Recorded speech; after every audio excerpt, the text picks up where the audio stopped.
bíblico está no Salmo 91, do versículo 1 ao versículo de número 11.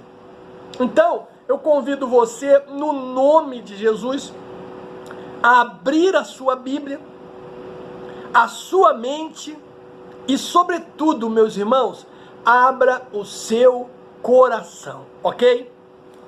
Salmo 91. Aquele que habita no esconderijo do Altíssimo, à sombra do Onipotente, descansará. Direi do Senhor, Ele é o meu Deus, o meu refúgio, a minha fortaleza, e nele confiarei. Porque Ele te livrará do laço do passarinheiro e da peste perniciosa.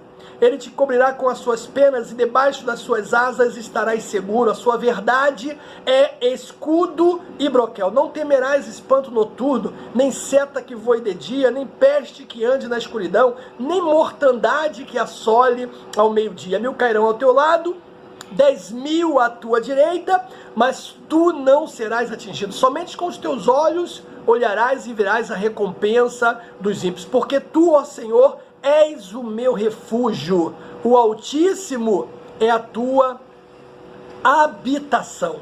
Nenhum mal te sucederá, nem praga alguma chegará à tua tenda, porque aos seus anjos dará ordem a seu respeito para te guardarem em todos os teus caminhos. Palavra do Senhor. Meu irmão, é impressionante como os saberes são produzidos em grande quantidade. E a circulação do conhecimento acontece numa velocidade incrível, meu irmão.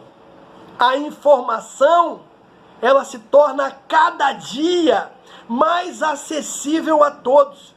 É a chamada socialização e democratização do conhecimento. As pessoas não mais visitam as bibliotecas. Na verdade, amados, eu estava pensando aí nesses dias, eu acho que nem existe mais bibliotecas por aí, porque quase tudo, meu irmão, quase tudo pode ser encontrado na internet. Porém, e aí que tem aí que mora, na verdade, o perigo, né? É porque nem sempre estas fontes, elas são confiáveis. O advento das mídias sociais, meu irmão, desenvolveram na sociedade um novo padrão de relacionamento com a informação e o conhecimento. Você vê que com o episódio da Covid-19, esta nova maneira aí de educar, né, e comunicar o conhecimento ganhou uma abrangência maior. Nós temos para a nossa lição de hoje, queridos, 3 objetivos, sabe? Primeiro é perceber as implicações da Covid-19 na sociedade como um todo. Segundo objetivo nosso, irmãos, é utilizar as formas possíveis de evangelização durante e depois da pandemia. E terceiro e último objetivo, amados, é praticar a assistência físico, emocional e espiritual embasada no amor ágape. Esses são os nossos objetivos. Pois bem, é importante, irmãos, nós fazermos aqui uma retrospectiva, até mesmo para entender um pouquinho melhor o que é que está acontecendo, né, nos dias atuais, né? No finalzinho ali de 2019, um novo tipo de vírus corona, ele foi identificado como a causa de um conjunto de casos de pneumonia em Wuhan, né? Cidade ali da China, na província de Hubei. Esse vírus, meu irmão, se espalhou rapidamente, resultando em uma pandemia, primeiro em toda a China e em seguida, né, em forma de pandemia, alcançou os demais continentes e países do mundo. Quando chega em fevereiro ali de 2020, o novo coronavírus, ele foi identificado pela Organização Mundial da Saúde como o responsável pela doença, a qual se designou Covid-19. Os principais, irmãos, sintomas dessa doença são febre alta, né? Tosse seca e síndrome respiratória aguda. O período aí de incubação varia entre 4 a 14 dias. Apesar, irmãos, do clima de apreensão, né, e pânico instalado no mundo, é necessário lembrar que as tragédias ao longo da história sempre deixaram um legado de reflexão, aprendizado e transformação. A pandemia aí provocada pelo novo coronavírus mobilizou o planeta em torno de ações emergenciais, né, imediatas. Surge assim uma consideração, amados, inevitável, que é como será o mundo depois da Covid-19. Por consequência, né, todo cristão, e aí eu digo todo cristão verdadeiro, comprometido com o reino de Deus, ele sente-se premiado pelo questionamento. Que questionamento, queridos? Como deve ser a ação evangelística da igreja no mundo pós-pandemia? Esse é o questionamento. Então, essa crise mundial na saúde, ela traz, na verdade, à Igreja de Cristo responsabilidade de uma nova abordagem para alcançar as pessoas para Cristo. Porque Jesus mesmo declarou, amados, ele disse: não dizeis vós que ainda há 4 meses até que venha a ceifa? Eu vos digo, levantai os vossos olhos e vede as terras que já estão brancas para a ceifa. Irmãos, é esse o ponto da nossa lição. É isso que a igreja amada de Jesus precisa fazer. Levantar os olhos e ver que as terras já estão branquinhas, irmãos, para a ceifa. Meu Deus, se tem um tempo bom para evangelizar e ganhar almas para o reino, é esse tempo que nós estamos vivendo.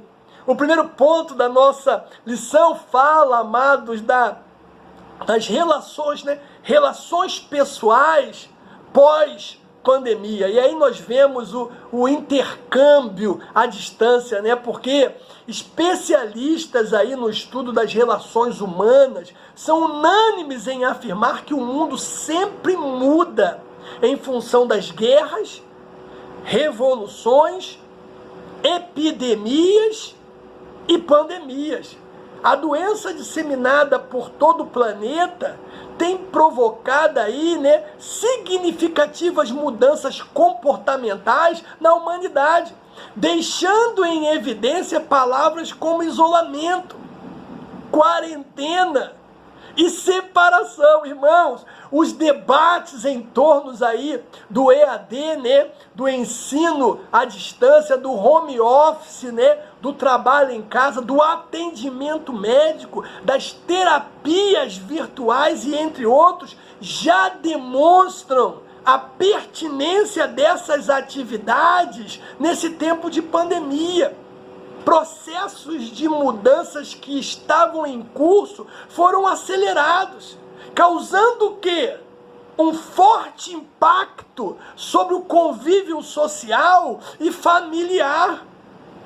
Agora escute o que eu vou dizer, meu irmão, porque isso é muito sério. Pode-se afirmar que o mundo jamais será o mesmo. A igreja do Senhor em toda parte vive um momento nunca imaginado e terá que se adaptar às novas realidades que se apresentam, oferecendo às pessoas, meus irmãos, uma comunicação adequada, sabe? Algo que preenche as necessidades do contato virtual para que a pregação do evangelho surta êxito. Aí nós temos os relacionamentos interpessoais. Irmãos, se fala muito sobre isso nos dias atuais, né? Relacionamento interpessoais. E o que é? Bom, de acordo aí com a psicologia, né, com a sociologia, podemos definir relacionamento interpessoal como a ligação, conexão ou vínculo entre duas ou mais pessoas dentro de um determinado contexto.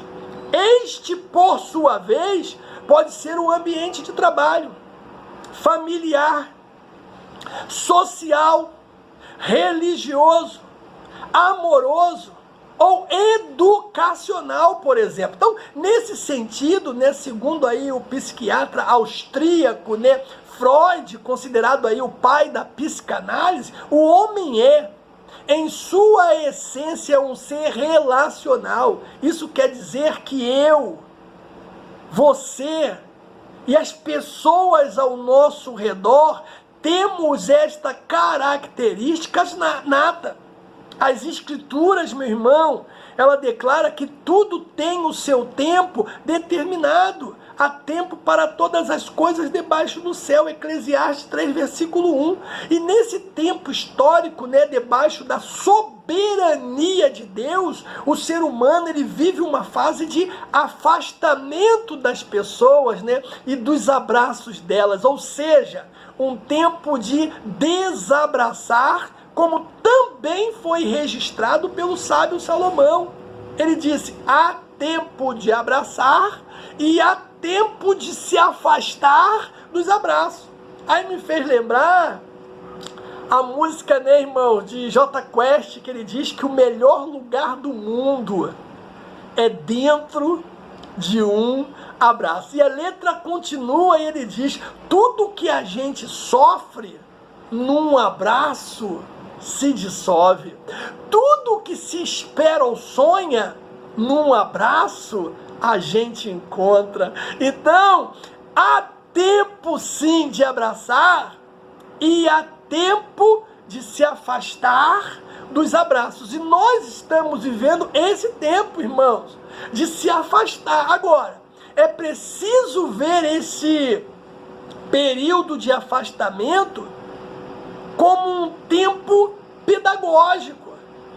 Você vê que os pilares aí da pós-modernidade, né, descrito pelo sociólogo polonês Bauman como realidade líquida, ficaram estremecidos e devem ser repensados em função das emoções que vieram à tona pela obrigatoriedade do isolamento social. Ficou patente, meu irmão, que o ser criado, né, a imagem e a semelhança do eterno é um ser o quê? Relacional, que necessita do toque, do olhar, né, do afago, do abraço. Oh, meu Deus! Aí nós temos o segundo ponto da nossa lição, que fala das implicações da pandemia, irmãos. Conforme escreveu, né, John Piper, né, a pandemia do coronavírus é a experiência da perda menor da convivência e da perda maior das vidas. A Covid-19 causou estragos no mundo inteiro, em todos os setores da sociedade. De repente, meu irmão, o pavor provocado por um ser microscópico, né, visto de longe por meio dos noticiários na Ásia, chegou à nossa nação. Não só à nossa nação, mas chegou ao nosso país, chegou à nossa cidade, chegou à nossa rua. As imagens, elas eram tão impressionantes que muitos imaginaram tratar-se de quê? De um filme de ficção científica. Tem um filme aí chamado Contágio, de 2011, caramba, que retrata justamente esse momento que nós estamos vivendo. Pessoas de máscaras andando pelas ruas, fronteiras fechadas, irmãos, quarentenas, decretos de calamidade pública. Veja que em todo o processo, no entanto, vemos que há um propósito divino. A reflexão sobre a dimensão que tomou a pandemia da Covid-19 nos leva a pensar, meu amado, no papel dos cristãos em meio a esse clima de pânico, sabe? De incerteza, de disputas políticas, econômicas e ideológicas. Aí nós temos as implicações econômicas, meus irmãos, que veio aí no bojo da coronavírus. Porque desde o início, né, eu preciso falar, o presidente da República, ele alertou, né, o caos social e econômico que seria mais catastrófico do que a própria crise pandêmica. O cara avisou, o tempo todo ele avisou sobre isso. E aí nós temos hoje o quê? O recolhimento do PIB, que já é o encolhimento, né, que já é uma realidade. Além disso, a falência de inúmeras empresas, o aumento da evasão escolar, meu Deus, o aumento de número de desempregados, de pessoas desalentadas aí por falta de qualificação específica. Tudo isso alcançou patamares alarmantes, meu irmão. O cenário de fome, sabe, de miséria, mendicância, tudo isso aumentou muito no Brasil e em vários países do mundo. A despeito aí das possibilidades de adaptação tecnológica, né, aos novos modelos de trabalho, de estudo e relacionamento interpessoal, nem todos possuem as condições econômicas.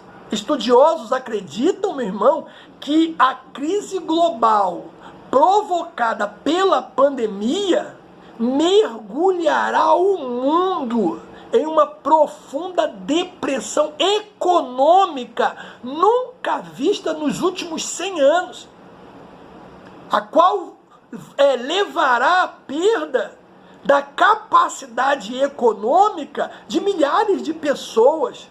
O ente humano, ele terá que reaprender a viver em uma sociedade de consumo. A grande maioria das pessoas, por muito tempo, não terá recursos para consumir. E isso afetará, meu irmão, o crescimento tão almejado, né, de todos os países do mundo. Aí nós temos também as implicações, o quê? Políticas. Porque, infelizmente, meu amado, uma parte significativa dos políticos faz uso da crise instalada para manipular a sociedade e promover personalidades vaidosas que não demonstram, meu irmão, nenhum interesse na unidade nacional, nem na melhoria de vida da população brasileira mais vulnerável. Os caras não estão nem aí. Na verdade, eles não gostam do Brasil. Eles odeiam o Brasil.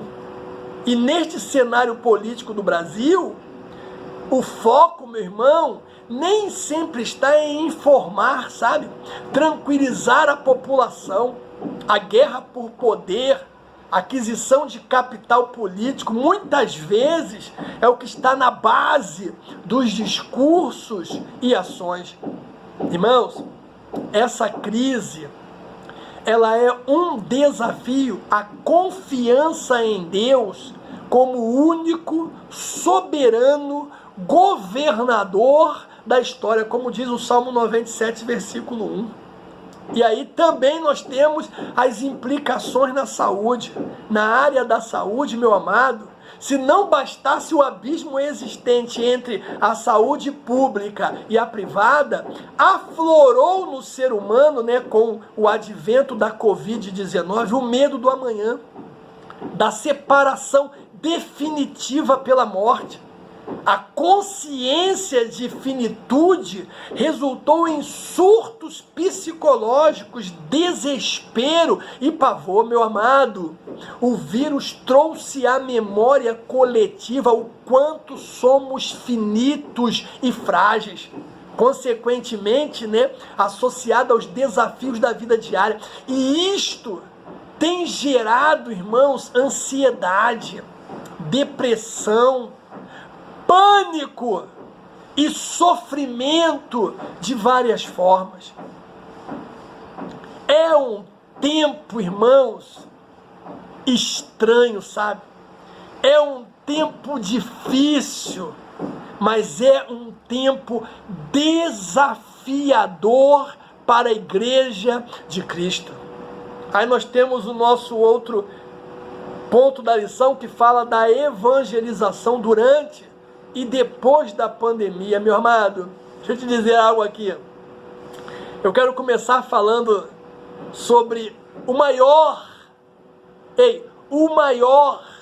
de todos os vírus. Você já pensou nisso? Existe um vírus, irmãos, que faz a Covid-19 parecer um resfriadinho. Existe um vírus, meu irmão, mais poderoso do que a Covid-19.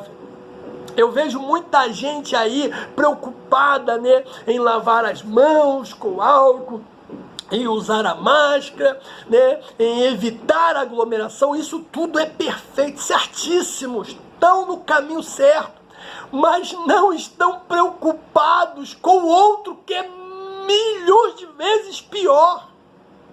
Meu amado, a maior das pandemias, escute isso, começou desde a queda do homem.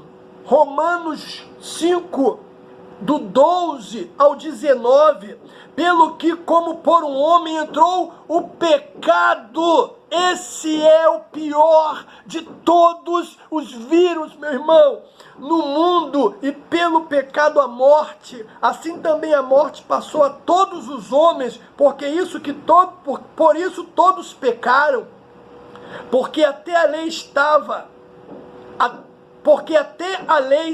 o pecado no mundo, mas o pecado não é imputado, não havendo lei. No entanto, a morte reinou desde Adão até Moisés, até sobre aqueles que não pecaram à semelhança da transgressão de Adão, o qual é a figura daquele que havia de vir. Mas não é assim o dom gratuito como a ofensa, porque se pela ofensa de um morreram muitos, muito mais a graça de Deus e o dom pela graça que é de um só homem, Jesus Cristo, abundou sobre muitos. Olha o que ele disse. E não foi assim o dom como a ofensa, por um só que pecou, porque o juízo veio de uma só ofensa, na verdade, para a condenação, mas o dom gratuito veio de muitas ofensas para a justificação. Porque se pela ofensa de um só a morte reinou por esse, muito mais os que receberam a abundância da graça e o dom da justiça reinarão em vida por um só Jesus Cristo. Pois assim, como por uma só ofensa veio o juízo sobre todos os homens para a condenação, assim também por um só ato de justiça veio a graça sobre todos os homens para a justificação. Porque, como pela desobediência de um só homem, muitos foram feitos pecadores, assim pela obediência de um, muitos serão feitos justos. Ei, meu irmão, ei, meu amado, a maior das pandemias começou desde a queda do homem. De fato, meu irmão, o pecado é a razão de toda a miséria física e espiritual. Ele é incomparavelmente o maior e mais mortífero dos vírus. Combatê-lo, meu amado, é uma questão de sobrevivência, como declarou, John Piper. Ele diz assim, mais ou menos, desde a queda da humanidade no pecado até os dias de hoje, a história, com todas as suas maravilhas, é uma esteira transportadora de cadáveres. Por ser o pecado invisível e espiritual. O único antídoto contra ele é o sangue de Jesus Cristo. Meu Deus, irmãos. Jesus amado. Eu estava numa reunião nesses dias aí e o pregador falou assim, que a pandemia, ela produziu um período de crise de sentido, né? Que para os céticos não pode ser preenchido por Deus. Porém, muitas pessoas distanciadas de Jesus, indiferente à pregação do Evangelho, às questões espirituais, no período da quarentena, experimentaram o drama da solidão, do abandono, do desprezo, o que fez despertar nelas maior sensibilidade ao mundo espiritual. É uma verdade, meu irmão. Enquanto muitas pessoas, né, se desviaram do Evangelho, né, muitos casamentos foram destruídos, né? Por outro lado, por causa da pandemia, muitas pessoas que tinham aversão ao Evangelho se entregaram a ele. Cara, é impressionante. Outra coisa, meu irmão, desde que tomamos conhecimento da pandemia, o mundo se polarizou entre os negacionistas, né, e os alarmistas. No contexto cristão, existe os supercrentes, não é isso mesmo? Aqueles que dizem assim, nenhum mal me atingirá, nenhuma praga chegará à minha casa. E existe os decepcionados, aqueles que, ai meu Deus, porque o Senhor me desamparou, porque o Senhor me abandonou, porque o Senhor permitiu que isso acontecesse com meu pai, com a minha mãe, com meu tio, com a minha tia, com o meu irmão, com o meu filho, ai meu Deus.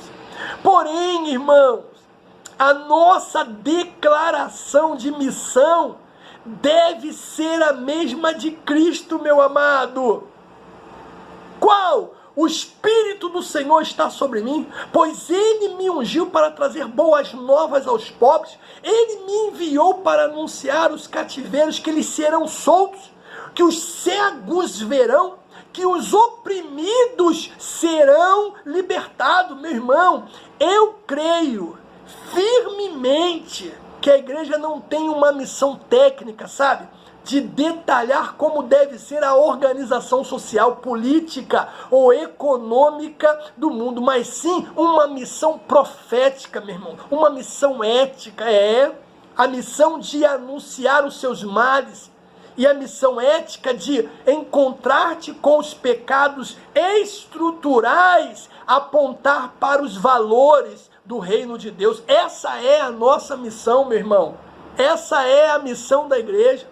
Aí nós temos as ações evangelísticas práticas, porque no transcurso da pandemia e depois dela, irmãos, a igreja precisa procurar novas estratégias para evangelizar e discipular. Como? Das seguintes maneiras. Primeiro, manifestando solidariedade, altruísmo aos mais afetados pela pandemia. Segundo, cuidar das comunidades nas quais as igrejas estão instaladas. Terceiro, investir em ações por meio de mídias eletrônicas para que a divulgação da palavra de Deus, irmãos, fortaleça a fé e a evangelização. Quarto, realizar ações na área de saúde. Para quê? Para fortalecimento da autoestima e da comunidade. Tem um trabalho que é feito, né, um trabalho social, irmãos, que era feito, né, até antes da pandemia, né, onde as pessoas iam na igreja e faziam as suas unhas, aí cortavam ali o seu cabelo, faziam um penteado bacana, as meninas, né, tratamento de pele, os irmãos iam, né, cortar o cabelo, aí tinha a verificação da pressão, né, a verificação dentária, isso parou, quando na verdade, irmãos, era para estar todo vapor, porque as pessoas perderam, né, a sua condição financeira para fazer tudo o que fazia. Então, ter essa assistência na igreja hoje é um modo de evangelizar as pessoas. A igreja precisa voltar a esse trabalho, irmãos. Levanta a autoestima das pessoas. Ainda mais daqueles, né, que não tem condição mais de fazê-los. Então, eu preciso aumentar a autoestima das pessoas e da comunidade. Outro ponto, meu irmão, fala dos cuidados preventivos quanto ao Covid-19. Cientistas demonstraram que o fator preponderante na contaminação por coronavírus está muito mais associado à falta de imunidade do que o poder do vírus propriamente dito. Esta conclusão, ela se baseia no fato de que apenas 20% das pessoas contaminadas, elas desenvolveram a doença. Então, não é o poder da agressão da doença que é letal, mas sim a fragilidade das pessoas. Então, aqueles que possuem elevada imunidade, nem mesmo chegaram a desenvolver os sintomas da doença. Meu irmão. Então, quais as recomendações? Bom, beba água abundante, 2 litros por dia, mesmo que não tenha sede. Cuide da alimentação, meu amado, vegetais, né? Verduras, legumes, frutas, porque a má alimentação cria um ambiente propício para contaminação por vírus, porque diminui e fragiliza a saúde. Tome banho de sol, isso, pelo menos ali 15 minutos ao dia, né? De 10 horas da manhã às 14 horas. Evite o sedentarismo, meu irmão, no nome de Jesus. Faça exercícios físicos regulares. Ah, mas eu não tenho dinheiro para ir para academia, meu irmão. Faça dentro de casa. Tem vídeos aí, na internet, te ajudando a fazer os seus exercícios dentro de casa. Outra coisa, descanse o corpo e a mente. Durma bem. Cara, levante cedo, proteja, meu irmão, a sua mente, sabe? Evite o envenenamento mental pela ansiedade, pelo medo, pelo estresse, pela depressão. Evite situações e notícias que produzam tensão e tiram o bem-estar e a qualidade de vida. Meu irmão, isso tudo ajuda a aumentar a imunidade, cara. E você está pronto ali para combater contra esse inimigo invisível. Agora preste atenção, porque além de cuidar da minha vida física, né, do corpo, eu preciso cuidar também da parte espiritual. Eu preciso aumentar a imunidade espiritual. Eu te dou alguns conselhos. Faça uma pausa, meu irmão, e visite a si mesmo, sabe?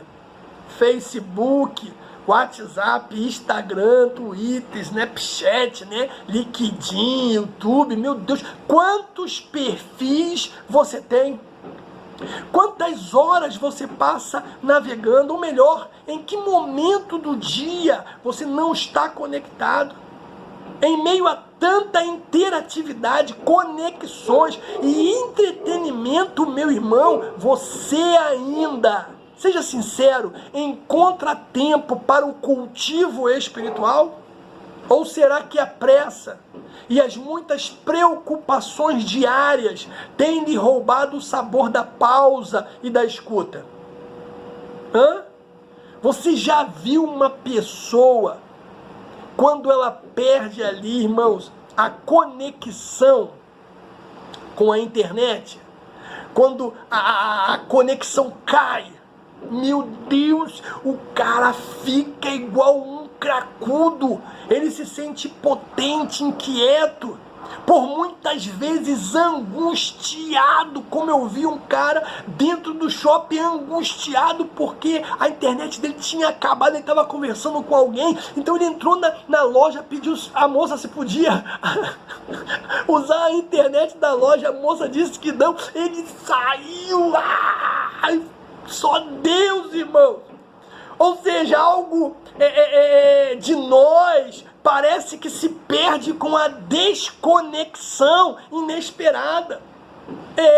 Quando se fica sem rede, o medo do anonimato, irmãos, atormenta a mente, sabe? E rouba a quietude e a paz. Contudo, meu amado, angústia maior não deveríamos sentir quando perdemos a conexão com a nossa interioridade? Há porventura, meu amado, abandono mais cruel que o esquecimento de si mesmo? O cultivo espiritual é uma escolha diária, como qualquer outra escolha na vida. Exige renúncia, disposição interior. Aliás, escute isso, fora do silêncio e do recolhimento, não chegamos à profundidade da nossa própria vocação. Às vezes, irmãos, as redes sociais, elas massagiam o nosso ego, nos contam mentiras sobre nós mesmos, e nós ali, presos ao olhar do outro, preferimos acreditar em todos os adjetivos descritos embaixo das nossas fotos. Meu Deus, irmãos, poucos, porém, são aqueles que recorrem ao crivo do silêncio para discernir as fantasias das verdades. E assim nós vamos, divagando entre o elogio superficial e o distanciamento da nossa voz interior, a única capaz de desvelar a inteireza da nossa identidade. Escute o que eu vou te dizer. Para estar inteiro com Deus, é urgente aprender a estar inteiro em si mesmo. Para entrar na vida interior, meu irmão, na vida de oração, é necessário aprender a desacelerar a mente para estar a sós consigo mesmo. Aqui começa, meu amado, o caminho da busca espiritual. Infelizmente, meu irmão, a vida conectada, ela tende a roubar a capacidade do silêncio, do recolhimento e contemplação. Deus, meu irmão, Deus espera a nossa completa nudez interior para realizar a sua obra em nós. Deus tem sede do nosso silêncio. Sabe, não tenha medo de encarar as suas inquietudes, sabe, porque da capacidade de estar só, nasce a capacidade de estar com Deus. Desse encontro fecundo com o Criador e a criatura, meu irmão, nasce a inteireza do encontro com o outro. Crie relações mesmo de confiança, sabe? Crie relações de empatia, mas não permita que ninguém tome as rédeas dos seus sonhos por você. Ouça conselhos, isso, busque conselho dos sábios, dos amigos, mas nunca se esqueça, meu irmão, de consultar a sua voz interior. Precisamos aumentar a imunidade espiritual também. O estudo da palavra de Deus, a prática da oração diária, meu irmão, é um dos maiores fatores de fortalecimento da imunidade e prevenção de doenças, porque gera o quê? Segurança, produz confiança e eleva a autoestima. Eu quero concluir a nossa lição dizendo o seguinte, meu irmão, eu profetizo, sabe, que a sua confiança, ela esteja no Senhor, como diz o Salmo de número 25, que Ele te livre de toda tribulação e angústia. porque Ele é o único refúgio que não se desfaz perante tempestades, guerras, pestes, pandemias ou pandemônios. Deus, irmãos, nesse tempo, nos convida a acreditar o suficiente para descansarmos, mesmo em dias de tamanhas adversidades. Que Deus te abençoe, meu amado, no nome de Jesus.